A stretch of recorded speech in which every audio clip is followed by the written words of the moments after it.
Welcome back to another episode of Value Bites. Today, I am so excited to have Steve DeTray joining us from Freedom Path. Steve, I was looking at your LinkedIn and our conversation the other day. It got me really interested in your career, starting in wealth management and then getting into value building and exit planning. So tell me a little bit about your journey to where you're at now with Freedom Path Planning and how y'all help business owners. Yeah, so started in wealth management right out of college, did it for about 15 years, was in the process of starting my own RIA.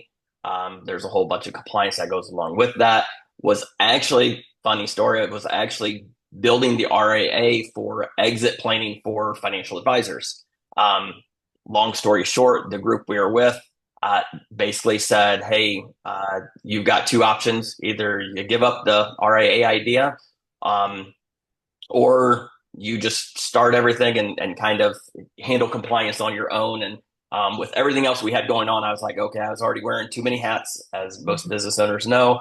And I was like, I can't have two more on my head. And so, long story short, it was, hey, that this opportunity was too important to help business owners of what we were looking at trying to create, not just for financial advisors. And so, sold out of my practice.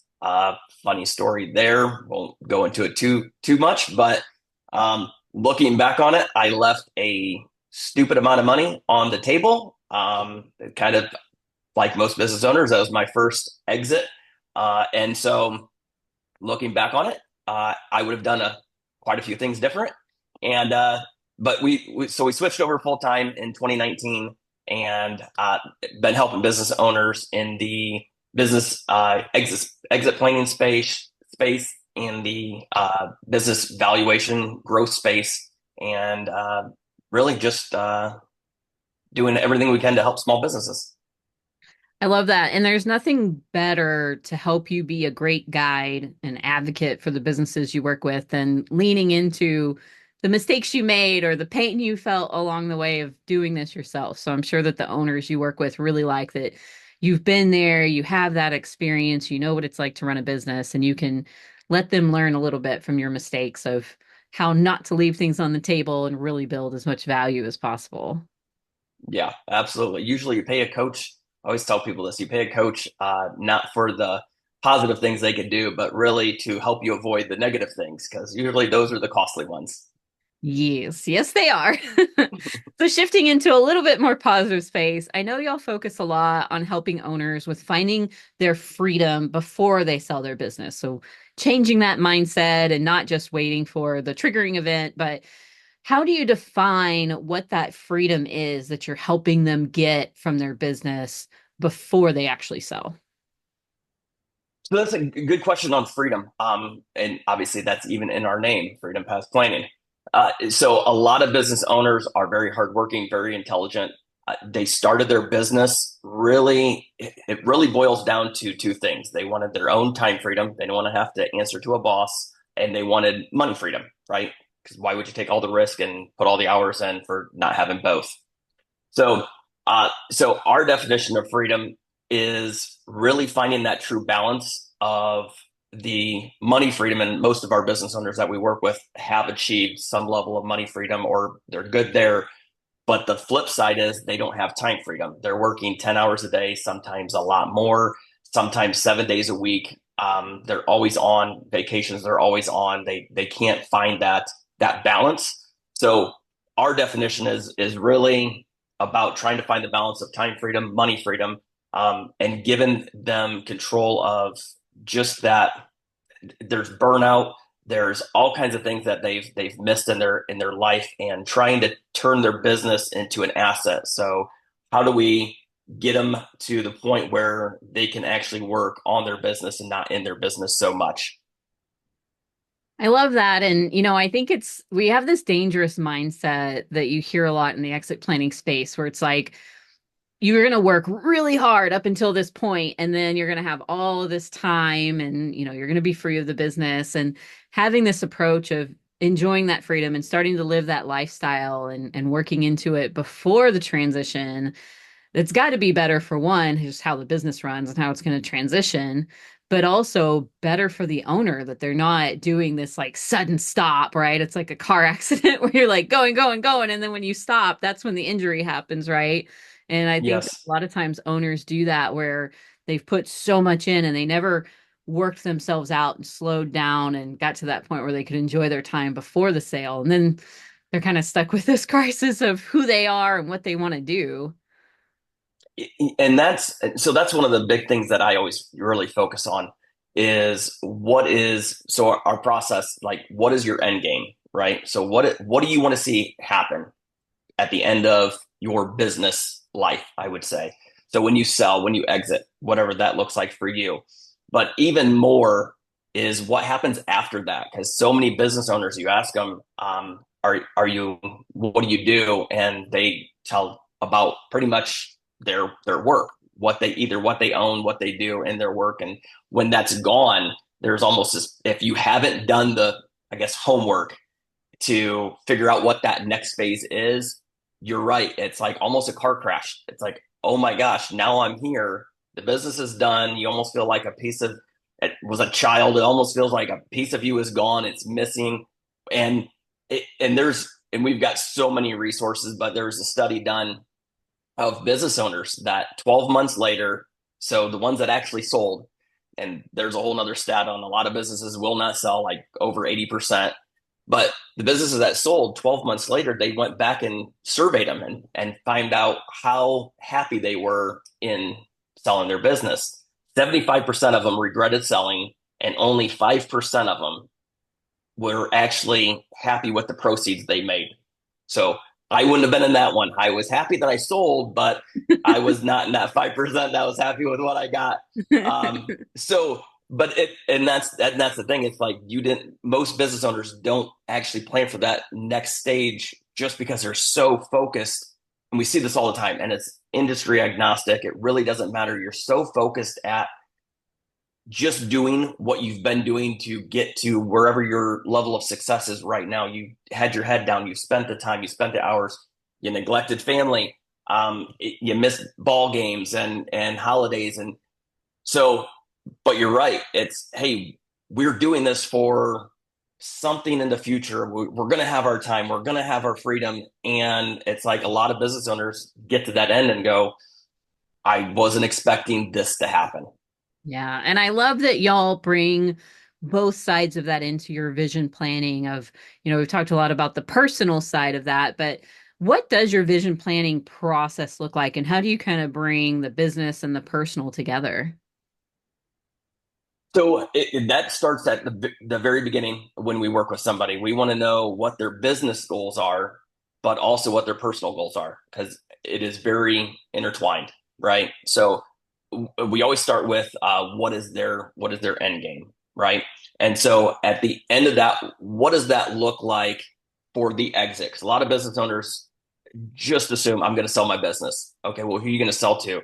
There's usually roughly 9 different levels of buyers. Every buyer's going to look for something a little bit differently. So if you haven't even done the homework and figured out who you're actually trying to sell your business to, well, it's kind of hard to really envision what your process is of moving forward. So we start with that. What's the end goal, right? Perfect world. Here's what I'd like to do. And then we look at, when do you want to have that done by? Is it 2 years? Is it a certain time? I hit this age, whatever. When is that? The next one is how much? How much do you envision or do you need? We do a wealth gap of, I mean, those aren't hey, always the same number. yeah, yeah. And as you can imagine, we get all kinds. But it's how much do you need? And then anything over that would be great. Of course, if we do a wealth gap and your business, you need 5 million and your business is worth 10 million, well, then you're risk on going. Do you realize the longer you wait, your business could go back down to 3 million? Mhm. So there's all kinds of different things that we look at with our process of how much. So there's a lot that entails the how much. And then how close are you? And I just mentioned that wealth gap, the value gap. And the value gap is the number one reason why a business didn't sell in the last couple of years is example, you think your business is worth $3 million and somebody comes in and offers you four, right? In that scenario, would have no problem selling that business because you're getting more than what you thought. But majority of the time, it's just the opposite. You think your business is worth three, and somebody comes in and offers you two. Well, there's a gap there, and you needed three, or you wanted three, and then whether it was worth three or not, usually it's emotional. That hey, no, this is what I worked all these years. I sacrifices. My family suffered. All of the legitimate reasons that you want three, and it doesn't end up going through, and then you just keep on until someday you're going to exit, right? We all pass away. So you either exit on your own or something comes up and then forces it. And then instead of two, you're left with, you know, a quarter of that. Hmm. Yeah, that's not something that any of us want to see happen. No. So, No. I shared a little bit with you the other day about how we create guiding values with our clients, and we categorize those into people, impact, process, and profit. And that's how we help our clients really make decisions, help them kind of guide their business and themselves in the direction that they want. And so, I'm curious how you use vision and the things that your clients value to help them choose the right type of exit to pursue. You mentioned thinking farther ahead and not just how much you want for your business, but how do you want to exit it? So, what are some ways that you help them think through that? And why is it important to decide that early on? So we focus on what's that exit look like even if we boil it down to who do you want to sell your business to, what kind of buyer are you looking for? Okay, so I'll give you examples. So let's just say you're trying to sell your business to a strategic buyer. Okay, so in that situation, normally, so you're going to look at the benefit there would be to invest heavily into your leading product or service, right? You want to have a deep moat around your business. What makes you different, right? What's that number one thing, right? So a strategic acquirer usually is a larger company that's going to come in and you look a lot better in that scenario because it's harder for larger companies to really go deep on a lot of things. So to develop it on their own, it's easier for them just to write a check and buy what you've already created. Okay. So you look better to them because they're easily able to go a mile wide and an inch deep because they have usually more resources. On the flip side, if you wanted your end game, your goal is to sell or transition your business to like children, right?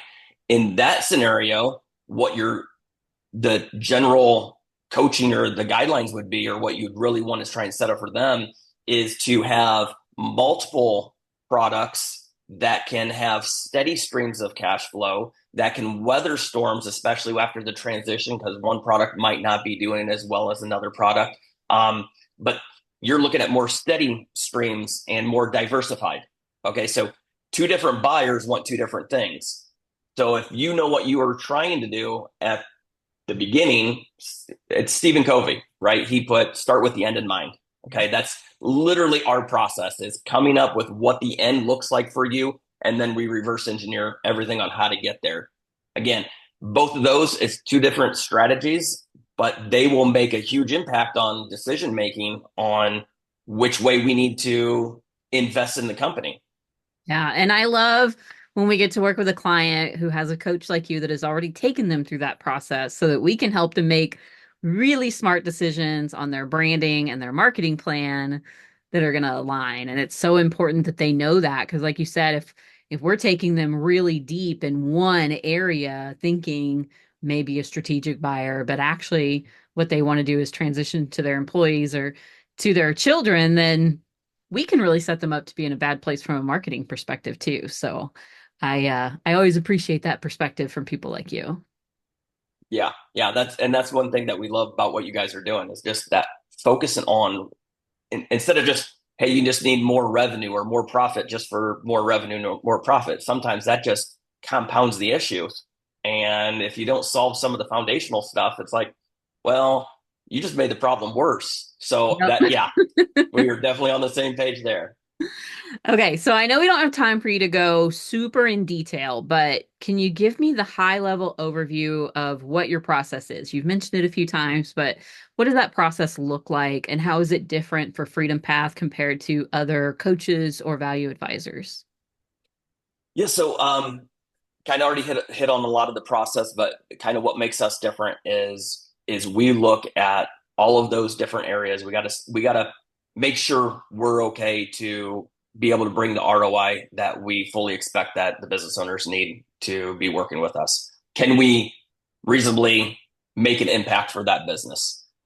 One of the other things that separates us is we're really big on team coaching. A lot of businesses in our space are solopreneurs, so they're the one and only, right? And there's nothing wrong with that. But what we like is the team based approach, where we usually have, depending on the level where the client's in, we usually have two coaches for each business owner. That whole saying, two heads are better than one. Well, three's better than two.